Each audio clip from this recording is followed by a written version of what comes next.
Rome, the eternal city. But do you know why it is called eternal? It is not just for its majestic ruins or its place in the history of empires. No, it is because of something much greater. Rome was the first city in history to reach 1 million inhabitants, a feat that took centuries to be replicated. Today, we speak of cities bursting with millions. But in ancient times, this was unheard of. But how did it come to be? You see, my friends, Rome was not only a city of grand temples and mighty legions. It was a living, breathing marvel of human ingenuity, legal brilliance, and economic wisdom. It became a city where ideas flowed as freely as the Tiber River. Imagine it. The year is 100 AD. You walk through the bustling streets of Rome, surrounded by traders, artisans, soldiers, and scholars. The air is filled with the chatter of people from every corner of the known world. From North Africa to Britannia, from Gaul to the distant lands of Persia. All paths, all roads led to Rome. Rome was a beacon of technological progress. They built the mighty aqueducts that brought clean water from distant mountains into the heart of the city. Yes, water, the essence of life. But they didn't stop there.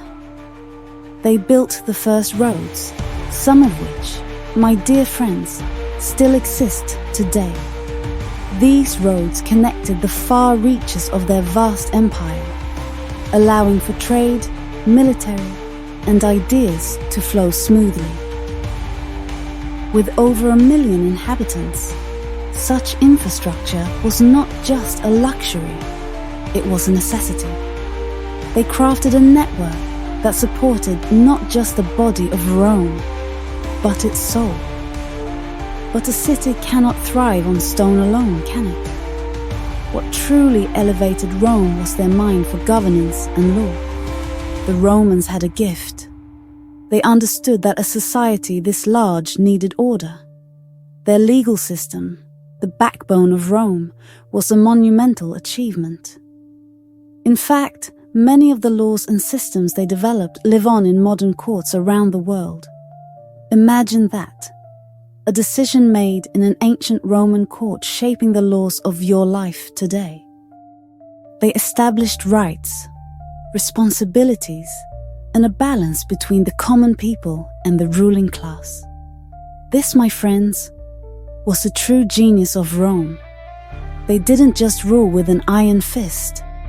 They ruled with structure, with laws that governed not just their empire, but future civilizations. And then there was the economy. Oh, Rome was a city of abundance. Their coins were used throughout the empire, and their markets overflowed with goods from distant lands, spices from India, silks from China, grains from Egypt. The people were not merely subjects of an empire. They were part of a thriving marketplace. The Romans mastered trade, establishing routes and connections that allowed them to sustain over 1 million people within their walls. Can you imagine the coordination, the effort, the sheer brilliance it took to feed and clothe so many? Rome was not just an empire of conquest. It was an empire of connections, where the wealth of nations flowed like the lifeblood of a grand civilization. But, as with all things, my friends, we must remember that such greatness does not come without challenges. Rome grew vast, and with this growth came complexity.